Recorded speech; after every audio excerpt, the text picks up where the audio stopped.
Welcome back, friends. This is the second video in a long series of videos that I'm making covering this book, Drunk with Blood, God's Killings in the Bible by Steve Wells. The last video I made covered the introduction to this book, and I will link that in the description below. This book covers the topic of who killed more, God or Satan in the Bible, and it goes into great detail.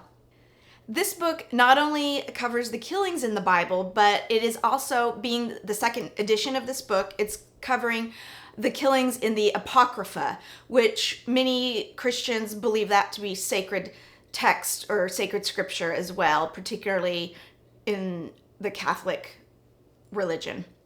So we are getting started today on the first killing in the Bible. He breaks it all down into each killing, and which altogether between the Bible and the Apocrypha, there's 158. So I have a lot of videos to make.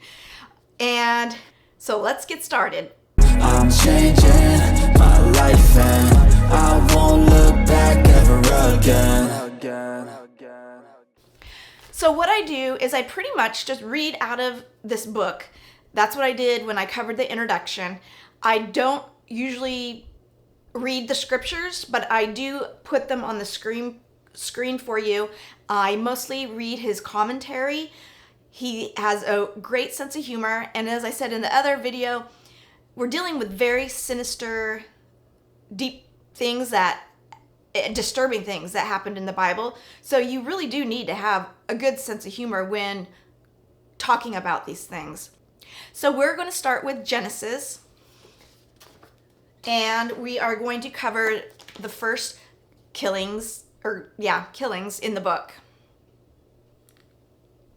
The first book of the Bible has two of God's most famous killings, Noah's flood and Sodom and Gomorrah. These stories are familiar to nearly everyone, and because they are so familiar, they tend to be ignored, which is a shame since they reveal so much about the nature of the biblical God.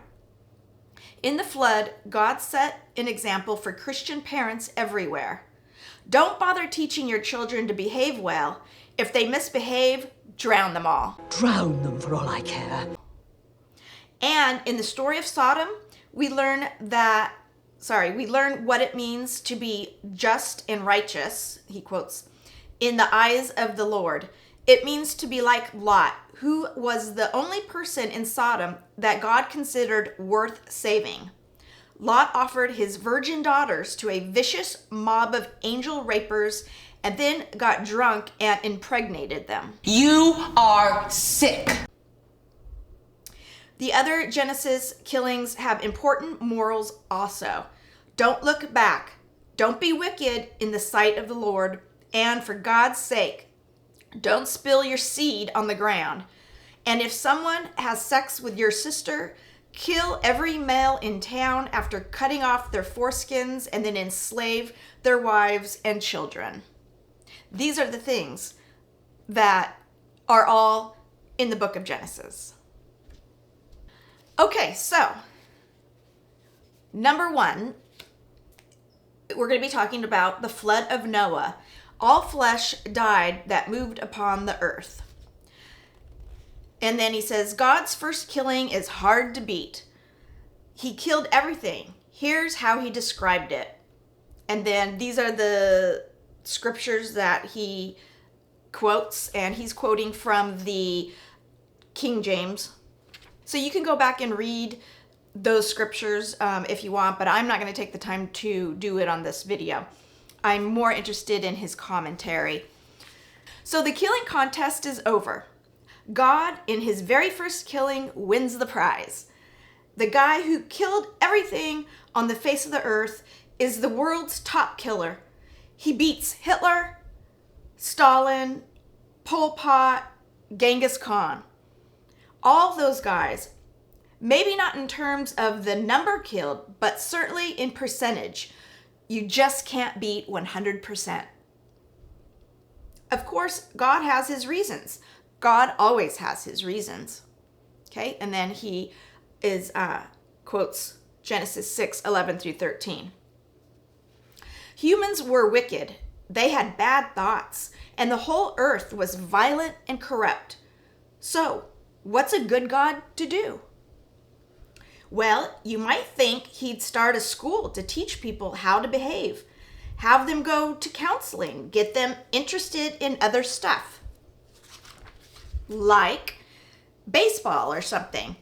Anything to get their minds off their bad thoughts.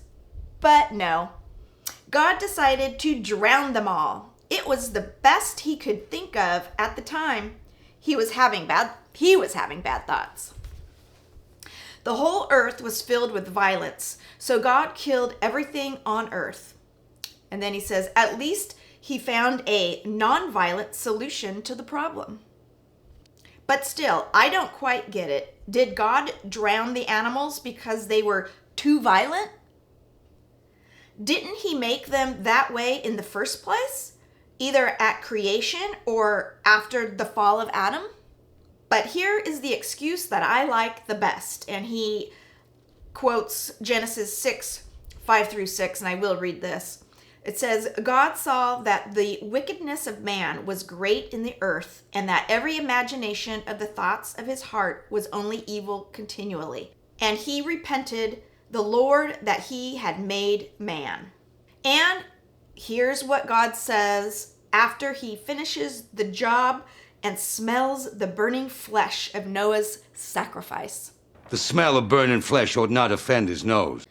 He quotes Genesis 8:21.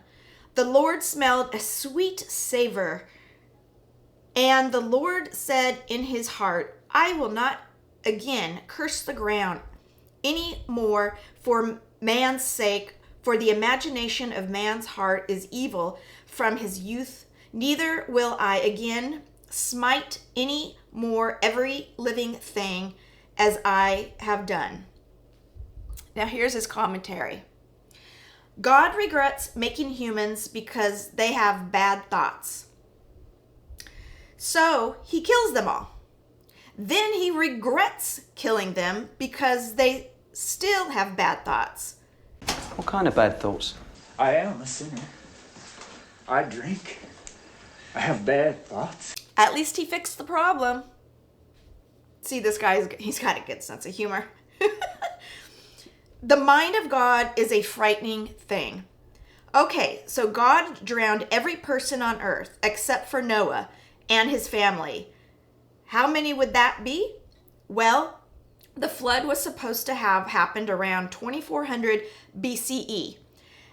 And the human population was somewhere around 20 million at the time. Not a bad start for a serial killer.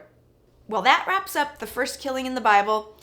I encourage everybody to buy this book, Drunk with Blood, God's Killings in the Bible by Steve Wells. And I will have a link to where you can buy it in the description below. It's fascinating and it's a really interesting perspective on the Bible. I'll see you on the next video. I'm changing my life and I won't look back ever again.